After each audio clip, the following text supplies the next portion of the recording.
ইও মানছে না। তারপর আমি কোর্টে গেলাম, কোর্ট থেকে আমি চিঠি দেখালাম, তা সত্ত্বেও তারা মানছে না।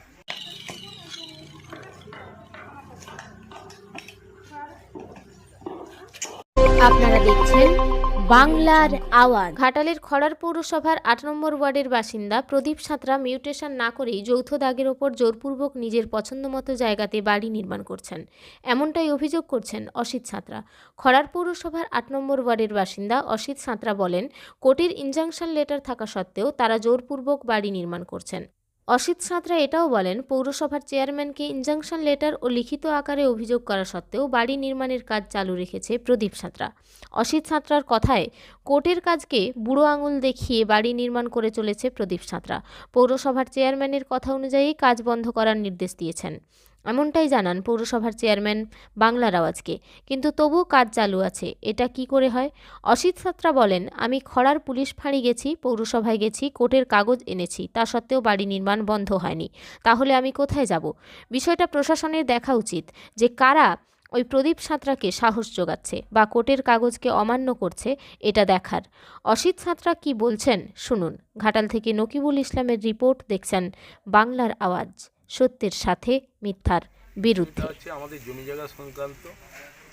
জমি জায়গা পার্টিশন ডিল হয়নি, তা সত্ত্বেও তারা বিভিন্ন জায়গায় ঘর করে চলে যাচ্ছে। পৈতৃক সম্পত্তি এটি পৈতৃক এখনো পার্টিশন হয়নি। না, এখনো পার্টিশন হয়নি। পার্টিশনের জন্য আমরা অনেকবার বলেছি, রিকোয়েস্ট করেছি, বসেছি।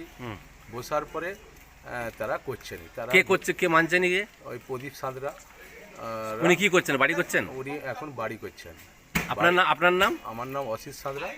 আচ্ছা, তো আপনি কি করলেন তারপরে? আমি কি করলাম, আমি ওখানে প্রশাসনকে প্রথম জানালাম, পৌরসভার ইও মানছে না। তারপর আমি কোর্টে গেলাম, কোর্ট থেকে আমি চিঠি দেখালাম, তা সত্ত্বেও তারা মানছে না। কারা মানছে না? ওই প্রদীপ সাঁতরা মানছে না। তারপরে পৌরসভা গেছিলেন সে কাগজটা নিয়ে? হ্যাঁ, তারপর পৌরসভা দরখাস্ত দিয়েছেন লিখিত আকারে? হ্যাঁ, লিখিত আকারে দরখাস্ত দিয়েছি। কি বলছে পৌরসভা? পৌরসভা দরখাস্তটাই দিয়েছে, এখনো কোনো কর্ণপাত করেনি। আপনি পুলিশ প্রশাসনের কাছে যাননি? হ্যাঁ, পুলিশ প্রশাসনের কাছে গেলাম। কোথায়? আমি আমার লোকাল থানায় গেলাম। তিনি বললেন আমার উপর থেকে। আপনার থানাটা কোনখানে? খড়ার পৌরসভা। খড়ার পৌরসভা। ওনারা কি বললেন, পুলিশ অফিসার কি বললেন? বললেন উপর থেকে না, আমাদের অর্ডার না এলে আমরা কিছু করতে পারবো না, এই কথাই বলে উনি রেখে দিলেন। আর আমরা কোথায় যাব?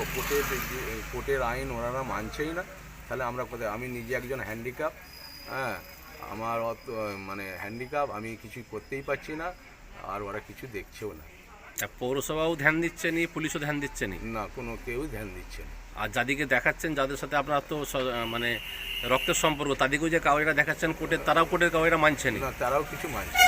তারা বলছে আমরা করে রেখে দেবো, আমরা কারো কথাই শুনবো না, এই কথাই ওরা বলছে। তাহলে এখন কি চাইছেন আপনি? আমি চাই এক সুস্থ বিচার হোক, এবং কি আমি যেটা নিয়ে অ্যাপ্লাই করেছি সেটা যেমন ওনাদের কাজ এখন বন্ধ হোক, আগে এই জায়গায় জমিগুলো ক্লিয়ার হয়ে যাক, তারপর ওনারা যেমন ইচ্ছা করে ঘর করুক, তাতে আমার কোনো বাধা।